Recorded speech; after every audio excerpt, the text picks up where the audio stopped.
In the small, vibrant town of Eastwood, where the clink of cowbells echoed in the morning air, lived a boy named Sam. Sam was your average 12-year-old, with one exception. He had a dream, to be a football superstar. But reality wasn't as kind. No matter how hard he tried, how many hours he spent on the pitch, Sam was just not good enough. The other boys in his school, the so-called stars, found it amusing. Sam was the underdog, the laughing stock, the one chosen last for the teams.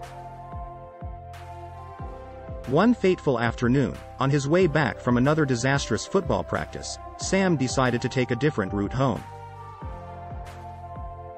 His heart heavy with dejection, he aimlessly walked through a neglected part of the town, where time seemed to have stood still. It was there, in an alley flanked by forgotten buildings, that Sam found them, a pair of dusty, old football boots. They looked oddly out of place in that forsaken alley, almost as if they were waiting for him. As he wiped the dust off them, he felt a strange energy, a magical aura. His curiosity piqued, he slipped the boots on. They fit perfectly, and with that, Sam could feel something, a change. He could feel a sudden surge of energy, of power, and most importantly, of skill. It was as if the boots were breathing new life into him. The next day at practice, the bullies snickered as usual as Sam laced up his new boots. Little did they know, things were about to change drastically.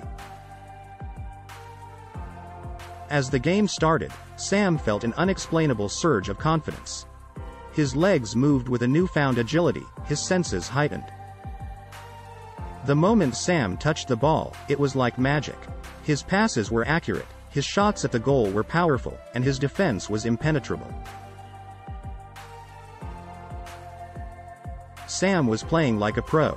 The spectators watched in awe, their jaws dropping at the spectacle unfolding before their eyes. The bullies were left baffled, their jeers turning into astonished silence. The boy they had once mocked was now outshining them all. The magic boots had transformed Sam, the underdog, into a football sensation overnight. Word about Sam's incredible transformation quickly spread around Eastwood. Even those who had never cared about football were talking about the new sensation. Sam, the boy who had once been the butt of all jokes, was now Eastwood's pride. Among the chatter and admiration, Sam's story reached the ears of a certain Mr. Davis, a renowned football scout. Intrigued, he decided to pay Eastwood a visit to witness this phenomenon firsthand. During his next game, Sam spotted a mysterious man watching from the sidelines. His presence was intimidating, and for a moment, Sam felt his confidence waver. However, as he glanced down at his magic shoes, he felt a surge of reassurance and quickly got back in the game. After a thrilling match, Sam, drenched in sweat but smiling widely, met Mr. Davis. Impressed by Sam's talent, he offered him an opportunity of a lifetime, a chance to try out for a prominent junior football team. As the news spread, Sam became an even bigger sensation. Everyone in town was overjoyed and proud. However, not everyone was pleased with Sam's sudden rise to stardom. Among the disgruntled was Tom, one of the boys who used to bully Sam. Suspicious about Sam's sudden transformation, Tom started spying on him and discovered the secret, the magical shoes. Smirking wickedly, Tom hatched a plan. He was going to steal the magical shoes and bring Sam back down to his normal self. And with that, the unsuspecting Sam was set on a collision course with a challenge he never saw coming.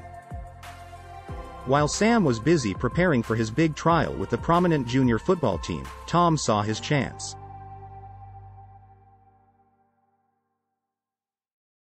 One late afternoon, when Sam was at practice, Tom sneaked into his house.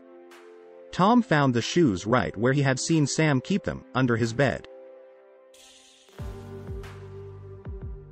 With a wicked grin, He quickly grabbed the shoes and ran off, imagining the look on Sam's face when he would discover his precious shoes missing. When Sam returned home, he immediately noticed the shoes were gone. Panic welled up within him. Without his magic shoes, how could he possibly continue impressing everyone with his skills? Sam quickly pieced together what must have happened. Tom, the only one who was not pleased with his success, was the prime suspect. Despite the setback, Sam was determined to not let his dreams shatter so easily. He decided to confront Tom. If his suspicions were correct, he would get his shoes back. If not, he would still stand up to the bully, a feat he had never managed to accomplish before. As the sun set, Sam stood before Tom's house, his heart pounding in his chest. Taking a deep breath, he walked up to the front door, ready to face whatever came his way. At the doorstep, Sam confronted Tom about the stolen shoes. But instead of denying, Tom laughed, pulling out the shoes from behind his back. He flaunted them, his eyes gleaming with malice. "You want these back, Sam?" Tom sneered. "Well, let's see if you can play without them." Sam was taken aback. Play without his magic shoes? He felt his heart sink. But then, he remembered why he had started playing football in the first place. It wasn't for the magic shoes, it was for his love for the game.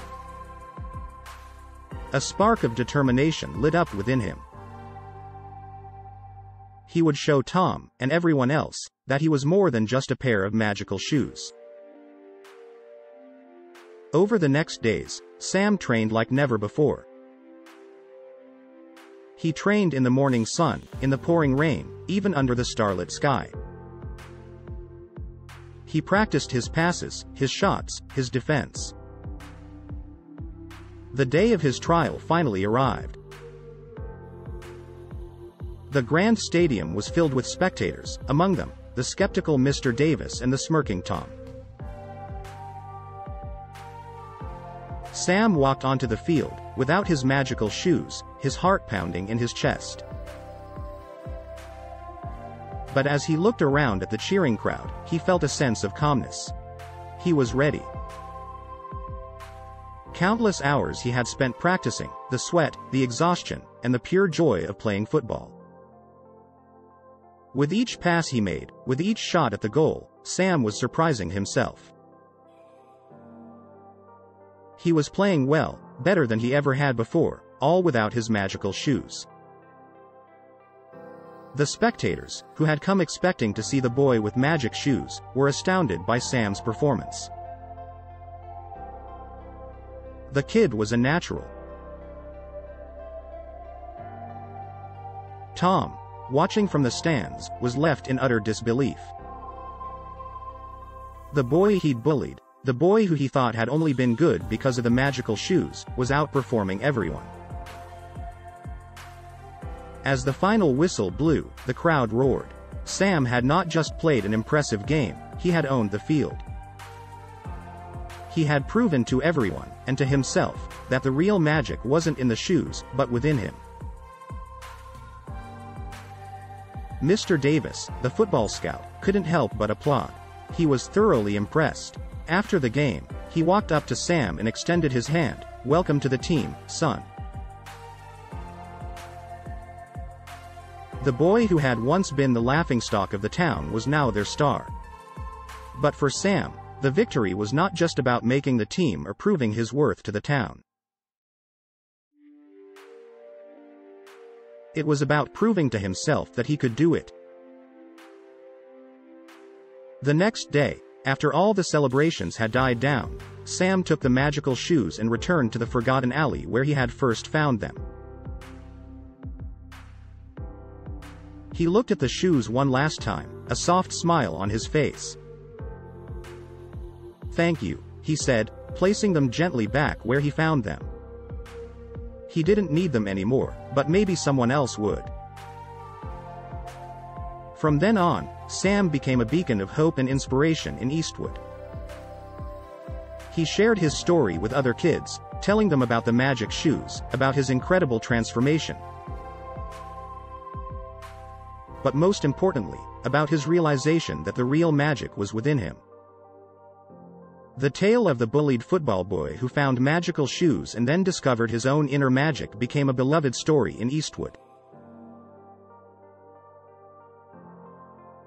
A story that inspired everyone to believe in themselves, to discover their own magic, and to never give up, no matter what.